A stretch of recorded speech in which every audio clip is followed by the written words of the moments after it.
Hey Fandom, I'm Aaron for a comic show. It is Wednesday morning. We got the new books to talk about. Just coming off of our Facebook Live auctions we do Tuesday nights. That was fun. We sold a whole lot of weird stuff, esoteric stuff. We sold some exclusive pops, some old comics, and last night we sold today's comics. Until someone tells us to stop, we're gonna keep doing it because it was fun. And let's dig into these comics.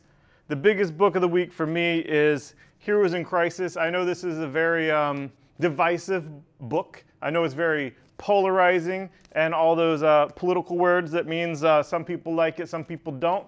I am not a fan of the massacre of all the characters killed. I hope that at least one of them will come back over the course of the story because of that person's powers, or maybe because of Booster Gold's time travel. But having said that, I'm liking putting together the mystery. That is fun for me. I love Booster Gold, and anything that gives Booster Gold a bigger spotlight is something that I stand behind because I love the guy. He's one of my favorites.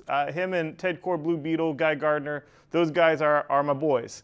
And in this issue, it was a reasonable, I don't want to spoil anything, but I liked Booster in this issue, and it gave me some hope that Booster isn't going to be irrevocably damaged because of this series, and I won't have to go ballistic on on King and everything. But anyway, this was a good issue. A lot of flashback stuff with the characters that were massacred and the ones that are suspects, and I enjoyed that.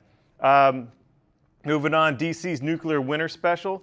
This is another one of their 80-page, perfect bound kind of prestige books that they do for their seasonal holiday stuff now. They've done well with them lately, coming off of the horror one for Halloween. That was great. Now this one, it has Mark Russell, whom you guys know I love Mark Russell. I loved him on Flintstones, Snagglepuss, his one-shots. I dig the guy. And he does this Nuclear Winter with a framing device that has Rip Hunter, the time traveler guy, related to Booster Gold. Rip Hunter, sort of like a Crypt Keeper.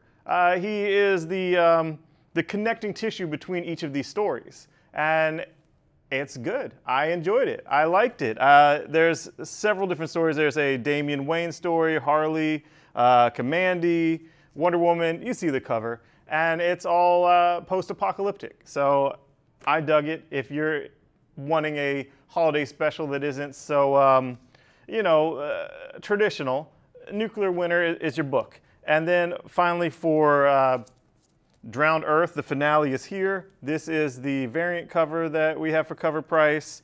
And this is the regular cover. And it's all summed up here. And not only does it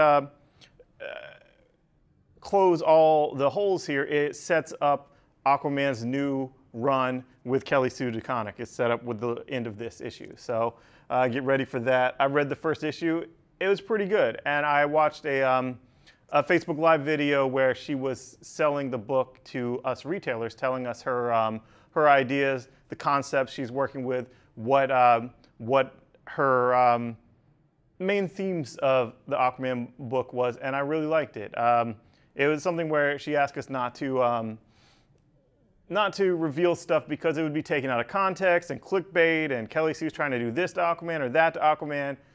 I feel that she has good plans for him. I am very intrigued with what she had to say, and I will be promoting her Aquaman when it comes out. Just League Odyssey 3, finally here. I like this sci-fi space Justice League. It's Joshua Williamson from Flash, and it's Azrael. Azrael is on it, and he's done pretty well. And then finally, we got this new Middleton cover. We will have it for cover price. It's Batgirl. It's a beautiful cover, and we have plenty of them for cover price, so people won't have to rush in here or phone calls or whatnot. We have them, and it looks good. It's one of the best to date. Moving on to Marvel. This is the week where we get our Marvel previews for free. It's that time of the month.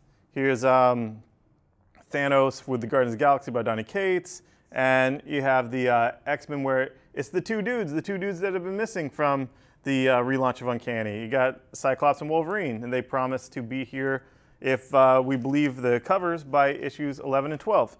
It's a weekly book through then. Issue 3 is out now, dealing with Legion and Multiple Man and Apocalypse and Kitty Pryde, and I'm really digging it. I'm digging it. It feels like my old school X-Men. I'm liking it. And Return of Wolverine, I like what Charles Soule's doing with Wolverine, and the different aspects of his personalities and his history are locked away in his mind, and he can unlock them from the cells and use them and then lock them back up. And I'm liking that. I like that conceit. It's fun to me. And I like a Wolverine that doesn't really remember everything of his past. That's also fun to me. That's my classic Wolverine. So I'm enjoying that. And Amazing Spider-Man, Nick Spencer's Spider-Man Volume 1 is out. This was a book that was very derided before it came out because, you know, people didn't like Nick Spencer's Secret Empire where he made Cap Hydra.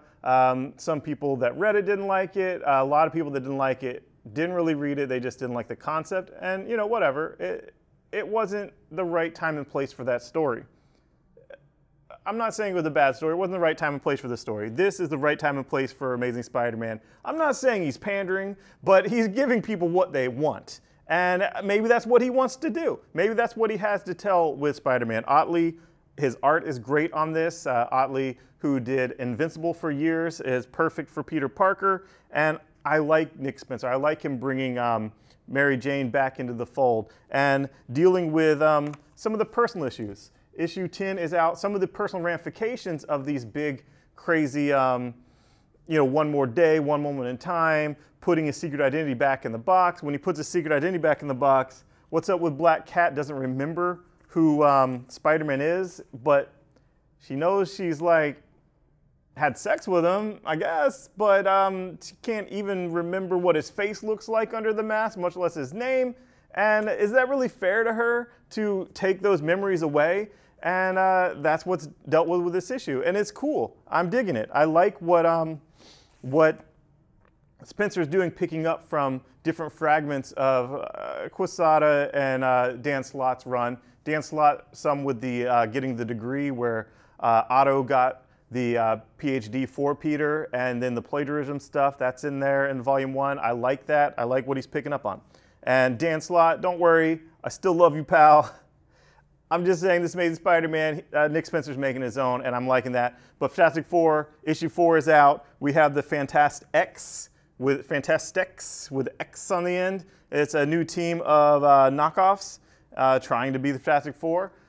I don't know if it's commentary on the Terrifics. Maybe, maybe not. But this was a very enjoyable issue. I like Brainstorm. I like what Dan Slott's doing with Fantastic Four. And then finally for Marvel, Marvel Action Spider-Man #1. This is an all-ages Spider-Man. It's not the Marvel continuity, so much so that it's actually published by IDW. And I enjoyed it. It's the Spider-Man book to give to people that come in looking for a Spider-Man book for their kids.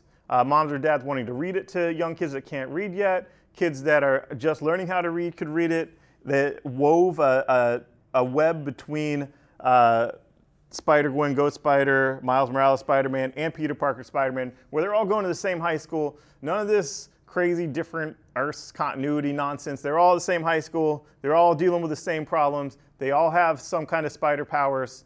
They don't know each other has the spider powers. And that's where it gets interesting. It's a fun series. If you like Spider-Man concepts, you'll enjoy this series. It touches on all the things we love about Spider-Man with Spider-Gwen and Miles Morales worked in there, as if they were always there. So it's a book that I will read to my son, and it's a book that we'll promote to people that come in looking for stuff after seeing the Spider-Man movie, what is it, Into the Spider-Verse, and then, or Enter the Spider-Verse. There's one's the comic, one's the movie. And then Stranger Things, issue 3 of 4 is out.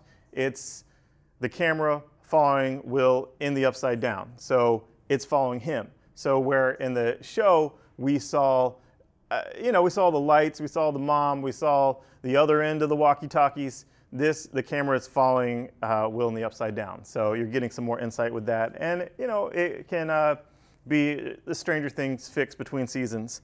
And then finally, Jim Henson's Labyrinth, Under the Spell #1 is out. This cover is really awesome, and this book has been selling pretty well for us. The Labyrinth and the Dark Crystal, the Jim Henson's Archaea Boom books have been very well received by fans, selling both in single issues and in the collection. So if you were on the fence wondering, check them out. They're good. If you like Jim Henson's movies like that, not the Muppets, but the other stuff, check it out. And that's the week that is. Hope you find something to enjoy this week. Thanks, guys. Bye-bye.